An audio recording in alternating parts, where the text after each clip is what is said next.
Guys, Ferrari is heading to Spa with some seriously wild upgrades. In Belgium, we could see an evolved version of the Maranello wing, this time without the FTM device in front of the exhaust. That change alone would cut drag significantly on a track where top speed is absolutely everything. But there's more, because the weather could throw a wrench into everything.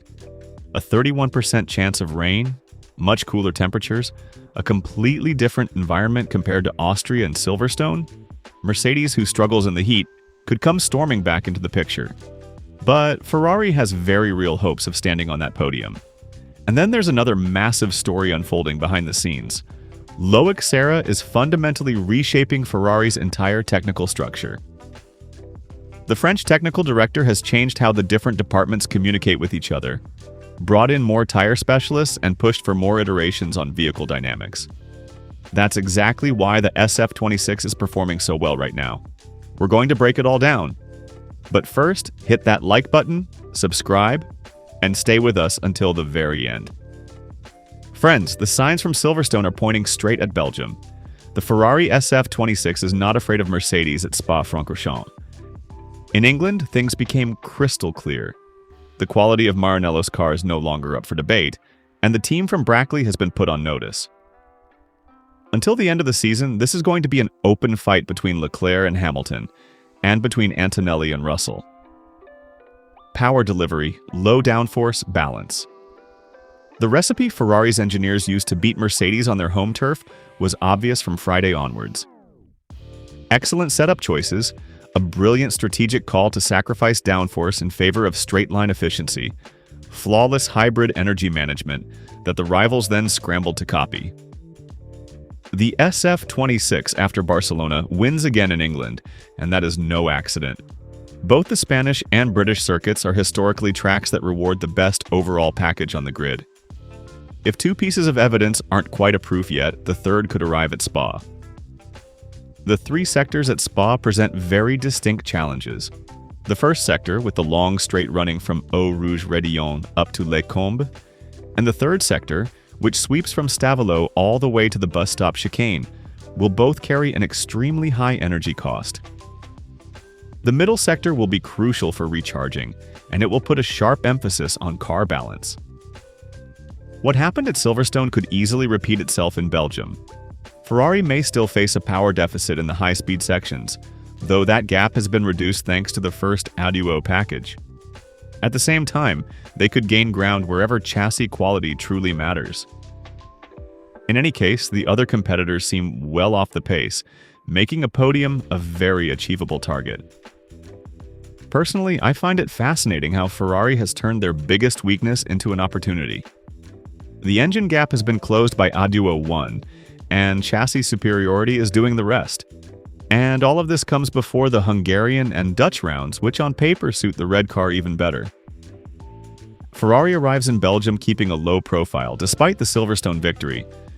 The SF-26 could face some tough moments, but Maranello has been working on some extreme solutions to stay in the fight.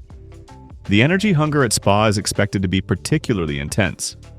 After the unexpected win in Great Britain, Vasseur was quick to keep the team calm and manage expectations. Ferrari is not chasing the World Championship battle just yet.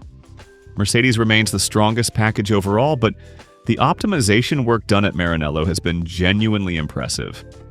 A more aggressive hybrid map, a slightly lighter downforce configuration on the SF-26 with small aerodynamic tweaks, and the A2O update have all allowed the engineers to unlock more horsepower.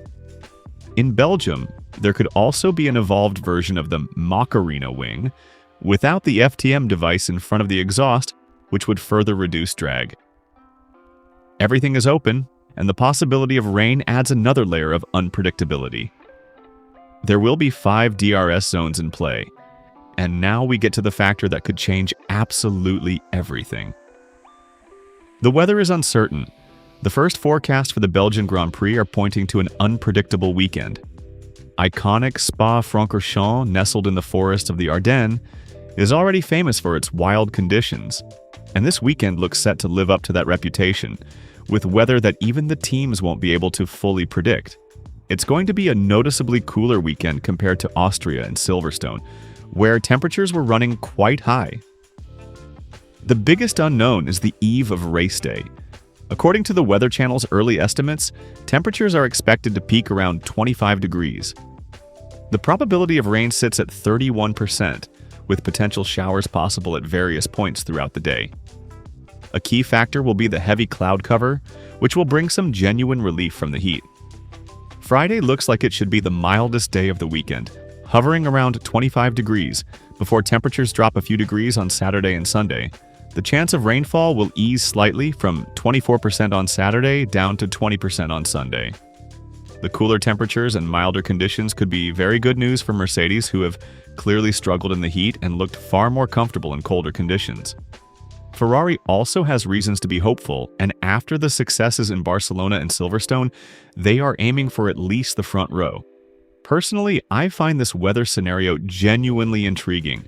Mercedes will be back in contention in the cooler conditions, but Ferrari is also in brilliant form right now.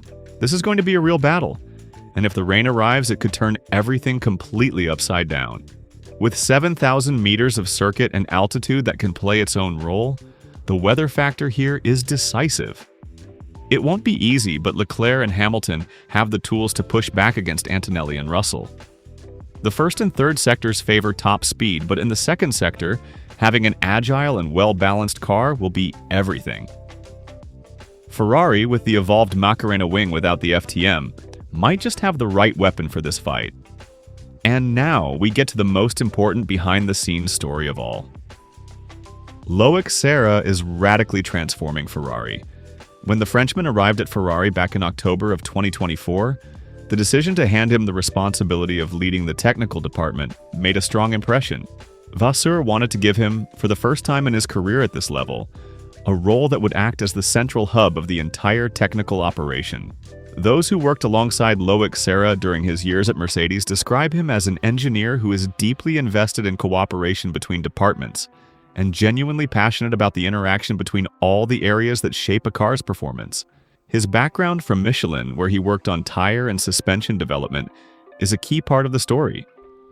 At Maranello, they made a deliberate decision to strengthen an area where knowledge had historically fallen short compared to others. Those years spent at the French tire manufacturer allowed Serra to build an exceptionally deep understanding of vehicle dynamics, which he then applied during Mercedes' dominant era from 2014 onwards. The SF-26 is the first true Ferrari born under his technical leadership. One of the key areas of organizational work has been increasing the number of direct interactions between the various departments. Aerodynamics director Diego Tondi continues to hold full responsibility for aero development, and Vasseur reinforced that area with the arrival of trusted ally Frank Sanchez. At the same time, Vasseur has increased the search for, recruitment of, and investment in human resources in the tire area, a field that has historically seen some gaps, and where Serra's expertise is genuinely valuable. The actions taken at a technical leadership level have also introduced changes to the vehicle dynamics modeling process, helping to reduce the risk of one department optimizing its own area while unknowingly penalizing another. One of the most interesting shifts is the increased weight given to vehicle dynamics during the development cycle, which has seen far more iterations with the technical office. That's a fundamental area in an era where track testing is increasingly limited.